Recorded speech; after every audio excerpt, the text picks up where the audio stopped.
Bonjour à toutes et à tous et bienvenue dans un nouvel épisode du Popcorn Review. Aujourd'hui, les fans de jeux vidéo vont être contents car Sonic 3 est l'objet de notre compte-rendu. Le nouveau film de Jeff Fowler est donc celui que les fans du hérisson flashé attendaient. Avec un Jim Carrey mobilisé dans 2 rôles et un face-à-face haletant entre Shadow et la Team Sonic, le film ne manque pas d'action.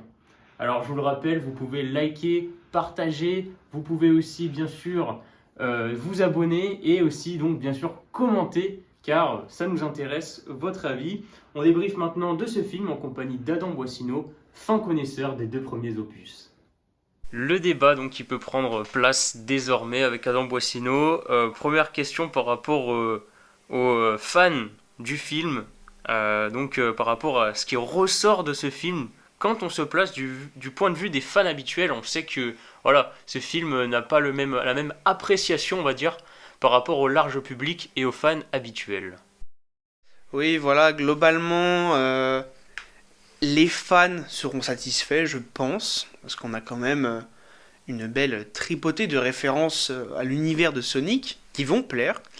D'ailleurs, l'histoire qui est présentée est assez fidèle à ce qu'on peut voir, notamment dans les jeux, etc., par rapport aux personnages. Donc là-dessus, effectivement, les fans seront contents.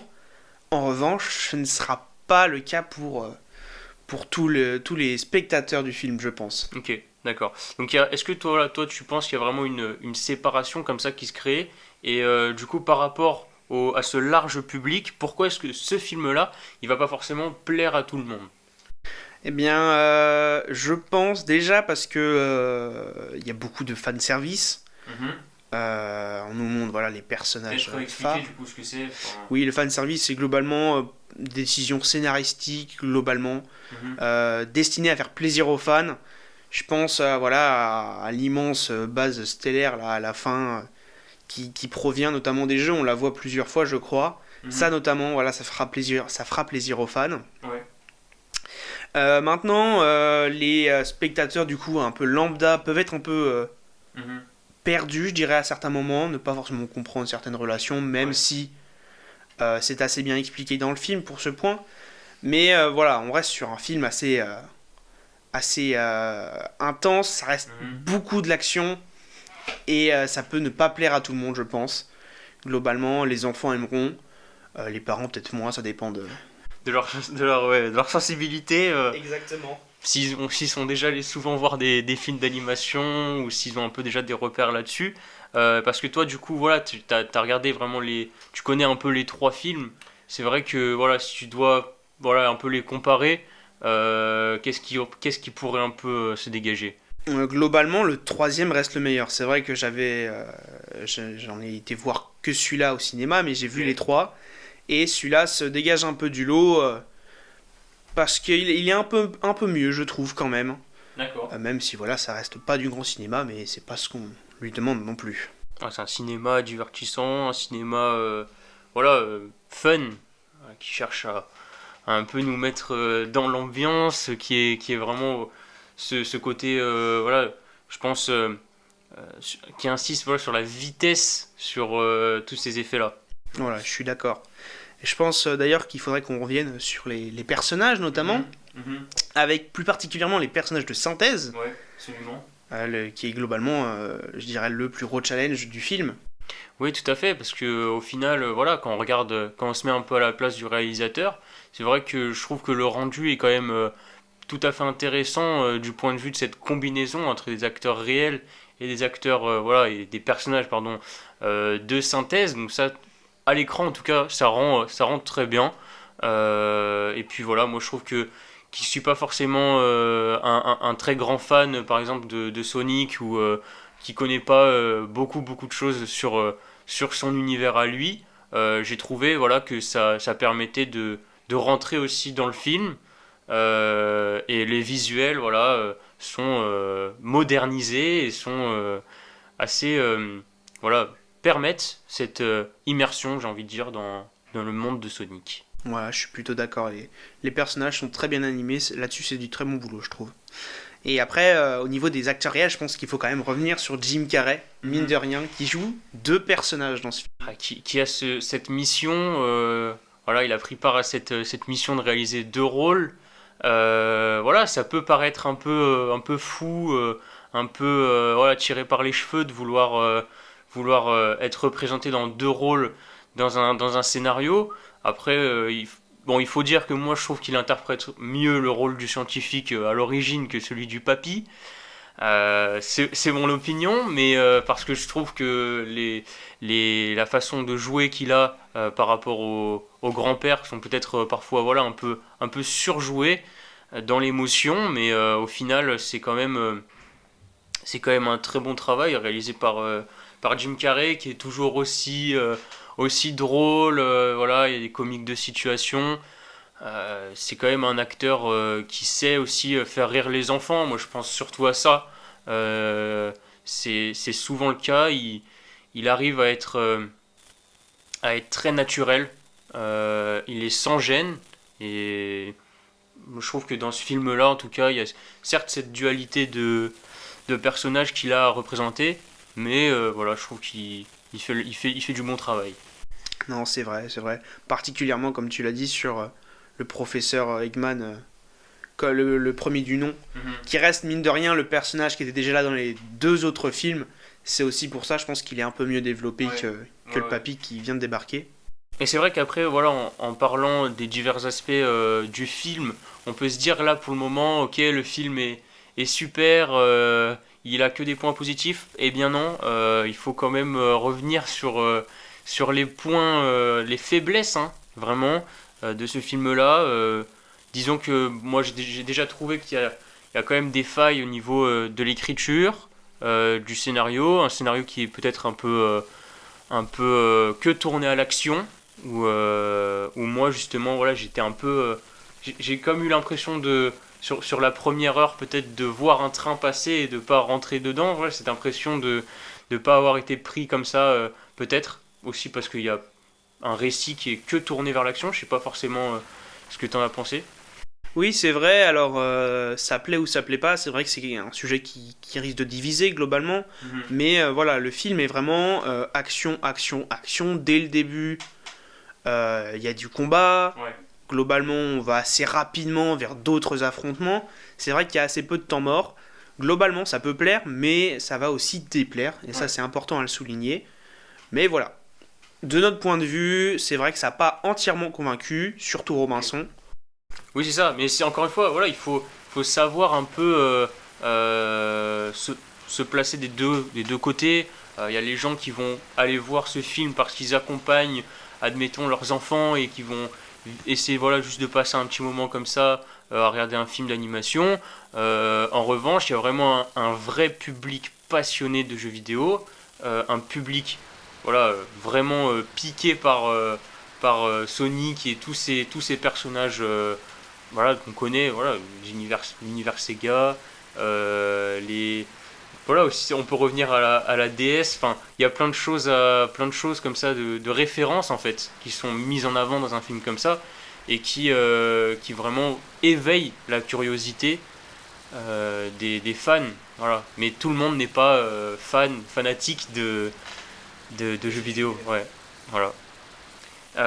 Bon, alors après pour passer à cette notation, donc forcément là on est revenu un peu sur les failles de ce scénario. C'est un scénario voilà, qui reste très moyen, on est sur un 5 sur 10, parce que voilà, il y a certes des choix qui ont été faits, mais au final c'est quand même pas une histoire très très pertinente. Voilà, l'histoire reste assez peu originale. C'est du basique, effectivement, et notamment pour le fait que ce soit constamment de l'action, très peu de temps de repos, voire quasiment aucun. C'est vrai qu'on a mis 5, on a peut-être été un peu dur, même si de notre point de vue ça l'est pas trop. Certains ne seront pas d'accord, mais encore une fois, c'est notre point de vue. Et on l'a été aussi pour la performance, hein, on met encore 5 sur 10. Voilà, des performances mitigées, parfois bonnes, dans l'ensemble, c'est pas forcément très, très remarquable. Voilà, c'est vrai qu'on retient du coup la performance principale de Jim Carrey avec le professeur Robotnik et des doubleurs des différents Oui, personnages. tel que Malik Bentala. Voilà, Malik Bentala dans le rôle de Sonic, on a aussi Shadow et les deux autres. Là, globalement, on est sur des performances qui sont quand même correctes. Oui, c'est ça, moi j'ai bien apprécié l'apport de Malik Bentala, je trouve que c'est quand même, bon, dans ce qu'il sait faire lui, hein, c'est-à-dire voilà, c'est sa touche d'humour, je trouvais que c'était quand même tout à fait approprié en fait par rapport à ce film-là, je l'ai pas trouvé en décalage en fait par rapport au personnage, et l'humour transparaissait bien. Voilà, c'est surtout les acteurs réels qui ont été un peu moins bons.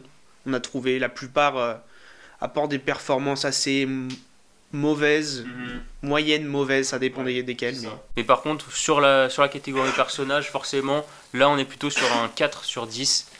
Bon alors là, voilà, pour des raisons encore une fois, hein, où ce film-là ne nous marque pas du tout sur cette catégorie.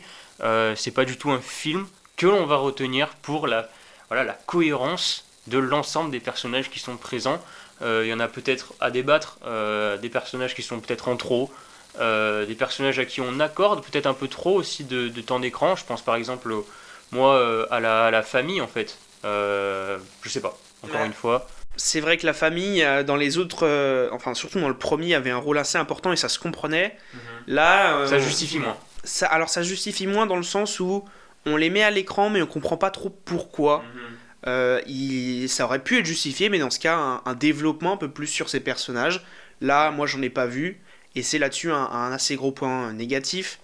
Là où les personnages sont plutôt bien, c'est sur Shadow, Robotnik aussi. C'est les deux que je retiens comme des personnages assez bien développés. Le papy, on comprend pas trop.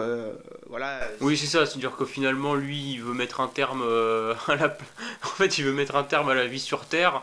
On sait pas trop d'où ça sort, pourquoi il a de telles idées au final. Voilà, on a assez peu de progression sur les personnages, si ce n'est sur le professeur Robotnik, encore une fois, de Jim Carrey, où là c'est plutôt bon. Et sur Shadow, le nouveau personnage qui là est plutôt bien développé, et encore heureux, c'est quand même... Ouais, c'est bien dosé, hein. Sur le scientifique, c'est bien dosé. Et donc, du coup, les catégories qui vont un peu rehausser la barre sur le jugement de ce film, c'est bien la catégorie objectif et la qualité image plan musique, où les deux obtiennent cette note de 7 sur 10.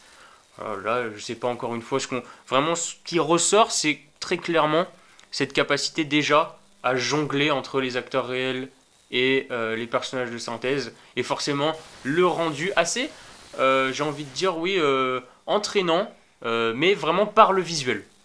Voilà, le visuel est la force du film, je trouve. Alors, c'est pas non plus comme on avait pu le dire sur, par exemple, La planète des singes, le Nouveau Royaume, mais ça reste très, très beau à voir. Les effets spéciaux sont bons, les personnages de synthèse sont bien animés. Là-dessus, c'est sympa. Pareil, la sensation de vitesse, il y a des moments où elle est très bien représentée, donc un bon set qui se mérite. La musique qui est sympa aussi, avec quelques références au thème de Sonic, j'en ai... C'est ça, puis sur les moments de colère, hein, des personnages aussi. Voilà, là-dessus on est assez satisfait, et l'objectif, forcément, c'était aussi de produire une suite qui va plaire notamment aux fans de Sonic, et là-dessus, encore une fois, ça marche, parce que ça reste... globalement le meilleur de la trilogie jusqu'à maintenant. C'est celui qui enregistre les meilleurs scores, que ce soit sur les critiques ou que ce soit sur les chiffres, avec les entrées voilà, qui marchent plutôt bien. Donc c'est un peu les catégories qui rehaussent la balance. Ouais, absolument, et du coup on finit voilà, pas très loin des 3 étoiles, mais on est quand même sur un film 2 étoiles, à 2,8 sur 5, qu'on va vraiment extrêmement conseiller pour le public vraiment assidu. Voilà, tous ceux qui aiment bien tout ce qui est déjà Sonic, les adaptations plutôt de jeux vidéo, ou tout ce qui est, voilà, même les enfants, ça reste un film très sympa, sans prise de tête. Maintenant, pour ceux qui préfèrent des films un petit peu élaborés, minimum, là-dessus on conseille un peu moins, ça reste assez basique. Voilà. Bon bah en tout cas, voilà, c'était un débat différent peut-être par rapport à d'habitude sur un film d'animation comme ça, tout à fait aussi pertinent à aborder. Donc merci d'avoir suivi ce nouveau numéro du Popcorn Review. votre rendez-vous hebdomadaire des sorties cinématographiques. Et n'oubliez pas de vous abonner et de liker la vidéo. On se voit la semaine prochaine pour un nouvel épisode.